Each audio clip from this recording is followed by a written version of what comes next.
David Hood. Tonight, obviously not a good shooting night. Do you think it was the zone, even though you saw it recently, or just do you chalk it up to just not a good night? Yeah, I'm sure the zone had something to do with it. Really, we probably shot well enough from three. We were 10 for 29, 34%, made 10 threes. They made 10 threes. Obviously, our 2-point percentage was very poor, 30%. We were 10 for 30 from two. I can think of 3 plays in the first half where we, got the ball to 10, 12 feet and had open shots and didn't make any of them. The play at the end of the half where Chase makes a great drive, drops it off to Amir right there at 3 feet, and he left it short. We didn't have anything at the basket. We didn't have much in the lane, and we didn't have a guy who was, seemed to be really comfortable in there today. And that put a lot of pressure on us. I thought we were a little frustrated. I didn't think we moved the ball in the first half as well as I would have liked. I thought we got a little slow. It was different playing in here today. That's for sure. Just a weird feeling with 30,000, 50,000 seat stadium and nobody in here. And I kind of talked to our guys about it. Hey, you got to really bring your own energy. And, I thought we competed defensively. We were good defensively, guarded them well enough. Obviously, Alan Griffin got away from us, and that was probably the difference. That a couple transition layups to get away from us. But the real factors in the game, our inability to score, inside the lane. Amir probably struggled a little bit today. We couldn't find somebody comfortable in the high post to really make some shots. I thought that was a difference in the game. Coach, Al was probably the one guy that did shoot the ball well tonight. He was 4 for 6 from the field. Does he need to try to find more shots when he's shooting well like that? No, I mean, in this against their zone, you got to take what you have. I mean, they have tremendous length and size, and obviously they adjust to you, and they made a couple of adjustments and made it a little harder on us at times. And they're going to, if you make 1 or 2, they're going to, they're going to rotate to you a little harder. And because we weren't as efficient in the lane, I thought they could continue to bother us a little bit on the outside. So no, I don't know that, that's the case. I'm just glad that he played well. He had 11, 2 assists, no turnovers. That was good to see. I thought Chase Hunter came off the bench and did some things we've been seeing in practice for a month or more.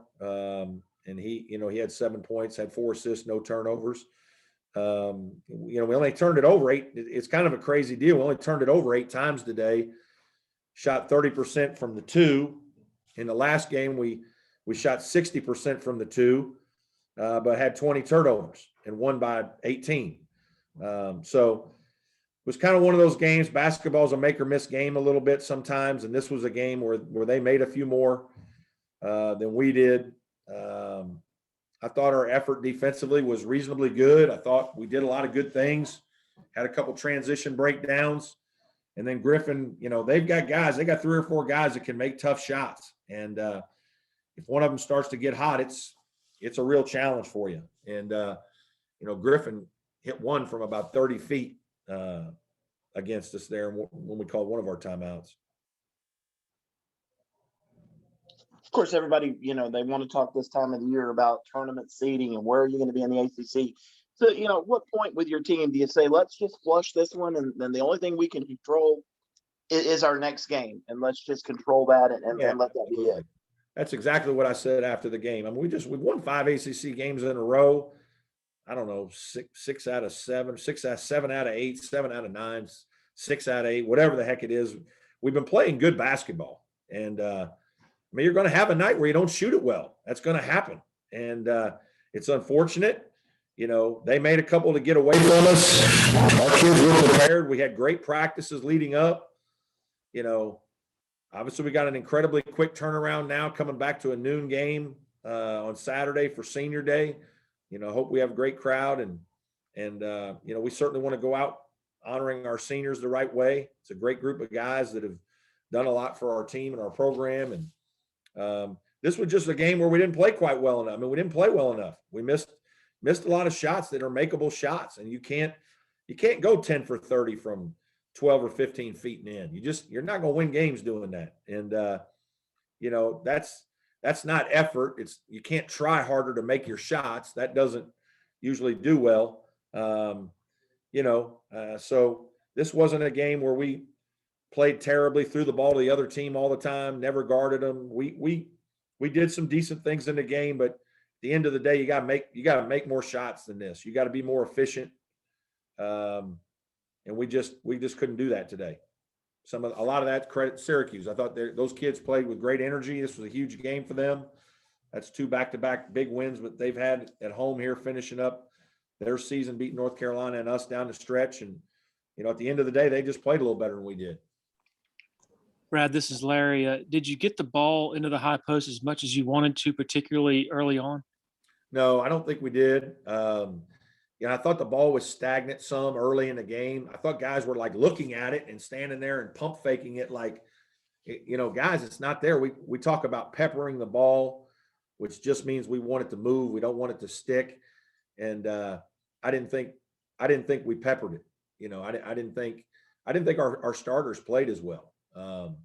You know, for a while, I thought our bench gave us some life. You know, but we did not do some of the things that we wanted to do as well. And obviously that's part of why we didn't score very well today. Hey, Brad, it's Mike Curtis. You're probably one of the first coaches I've heard in a while since earlier in the season say that, mention kind of the weirdness of playing in the Carrier Dome without those fans. Can you expound on that a little bit and how you guys had to create your own energy?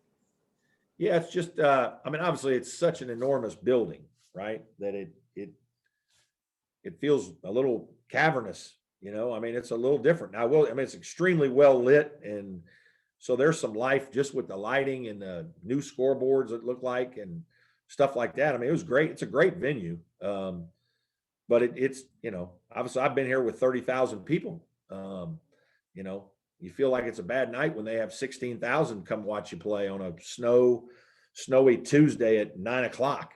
But it was different tonight, just with nobody in here, you know, and a little bit of a different shooting deal, but it was fine.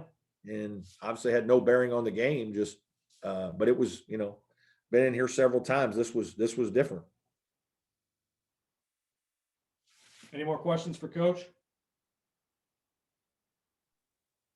Thanks, Coach. Okay. See y'all on Saturday.